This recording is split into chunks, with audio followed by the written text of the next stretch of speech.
Hello, this is Ryu, and today I'm going to be talking to you about what would realistically happen in a hypothetical battle between Broly from Dragon Ball Super and Jiren. Now first off, I would like to clarify that this will be Broly in his full power Super Saiyan state as seen when he fought Gogeta Blue, and Jiren in his super full power state as seen in the later half of his battle against Mastered Ultra Instinct Goku. With that out of the way, let's dive right into the analysis. In the anime, Jiren is touted as being stronger than his universe's god of destruction Belmond. Not only this, but Belmond is also stated as being stronger than Beerus. This directly implies that Jiren is indeed stronger than Beerus in the anime due to the transitive property. And that's not even the end of the scaling for Jiren, because this would apply only to full power Jiren before he awakens his hidden power and enters his super full power form, which is the one we're using for this discussion.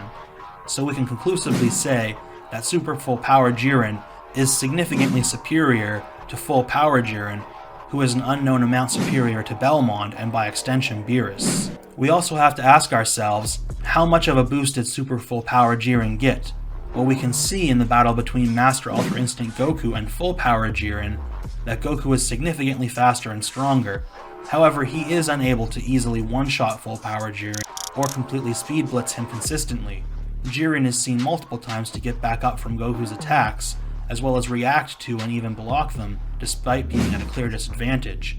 Super full power Jiren, however, seems to be relative in speed and power to Master Ultra Instinct Goku. So based on these facts, I can conclude that the boost from full power to super full power Jiren is enough to make a significant difference in power and speed, but not enough to offer a speed blitz or easy one-shot capability against the previous form. As far as Broly's scaling goes, we know from the movie that even normal Super Saiyan Broly is vastly stronger than post-tournament of power Goku and Vegeta using Super Saiyan Blue, even when they work together. They can do nothing to harm him at all.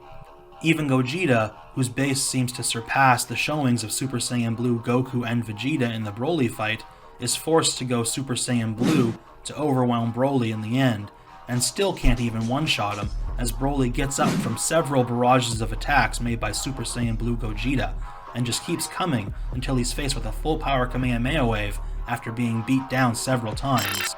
The most telling thing in the movie is the statement at the end where Goku states Broly is probably stronger than Beerus, thus establishing a clear scale of being an unknown amount above Beerus in the anime based on narrative.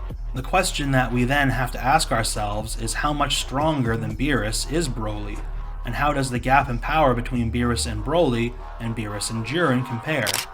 Normally, if you just take the anime, it's impossible to answer this. All you could say is both are above Beerus in power to an indeterminate amount. However, Jiren does have a quantifiable form beyond his full power state, so his scaling chain is slightly longer. Therefore, this would lead some people to say he is more likely to be stronger. However, this is not the end of the discussion. Luckily, we actually have secondary sources that more accurately solidify Broly's place in the scaling chain without contradicting anything from the anime. In V-Jump, it's outright stated that Broly is the strongest enemy in history. It is also stated in another article of Sakyo Jump that frankly the enemy Goku and company are up against in this movie is the strongest. Those who trust Goku will win may lose confidence, so be careful. Thus we get a clear indication that Broly is in fact the strongest enemy that Goku and Universe 7 have ever faced.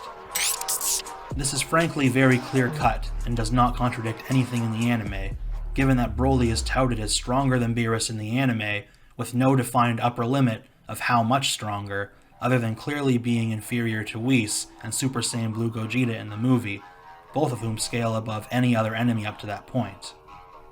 Furthermore, in the new Dragon Ball Super superhero movie, which takes place after the Moro and Granola arcs while Goku and Vegeta are training with Broly on Beerus' planet, Vegeta states that he won't participate in a sparring match against Broly, because he and Goku will be in trouble if Broly gets carried away again.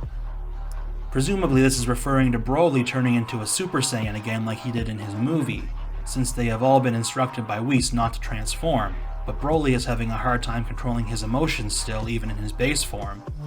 This further implies that even at the time of the movie, Broly surpasses Goku and Vegeta as a full power Super Saiyan if they would still be in trouble even when fighting together after the Granola arc.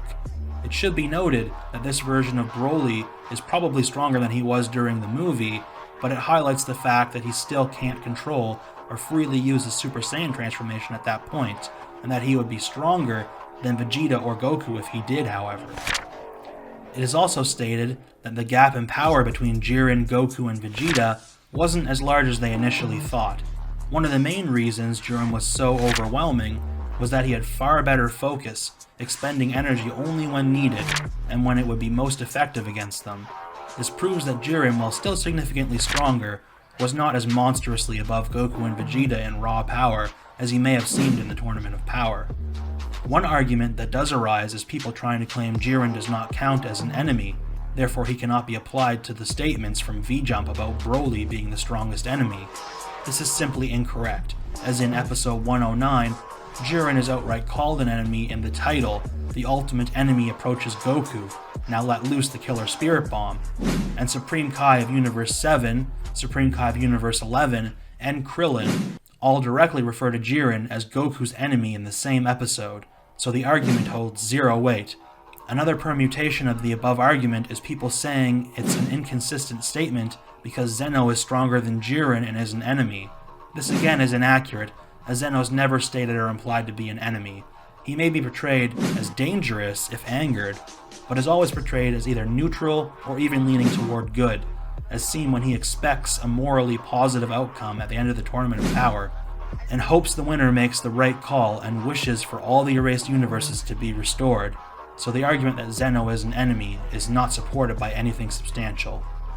One other argument I have heard is that being the strongest in history doesn't apply to Jiren since he is from an alternate universe. This is simply headcanon to exclude Jiren and is never even implied to be the case, especially since the other universes still reside in the present timeline and they explicitly share a history with each other despite being separate space-times, not to mention the Tournament of Power itself is an event that is part of Goku and Company's history regardless, so this argument really holds no weight again. The final argument I have heard is people trying to claim that the statement of the enemy Goku and Company are up against in this movie is the strongest could mean that it only applies to the enemies in the movie. In context, though, it goes on to say, those who trust Goku will win may lose confidence, so be careful, which directly implies that they were referring to people comparing Broly to Goku's past enemies in Super and such, not just the Broly movie itself. Honestly, the argument of excluding all other battles outside the movie would be a stretch to begin with, even without further context. Anyway, as you can see, the argument against the statement is just a misinterpreted and out-of-context sentence. We could get into the fact that Broly's growth rate is also vastly superior to Jiren's, with his Saiyan biology turned up to an 11, with Broly literally going from below base Vegeta to above Super Saiyan Gogeta level during the course of his movie, and consistently powering up the entire time, but it's not even needed. At the end of the day, Broly from the anime is confirmed through multiple official statements to be the strongest enemy Goku has faced up to that point, which would include Jiren, thus making full power Super Saiyan Broly stronger than full power Jiren. As the stronger being, and a being with a much faster growth rate and adaptability than Jiren, I don't see how Jiren is going to win this, therefore Broly is the clear victor.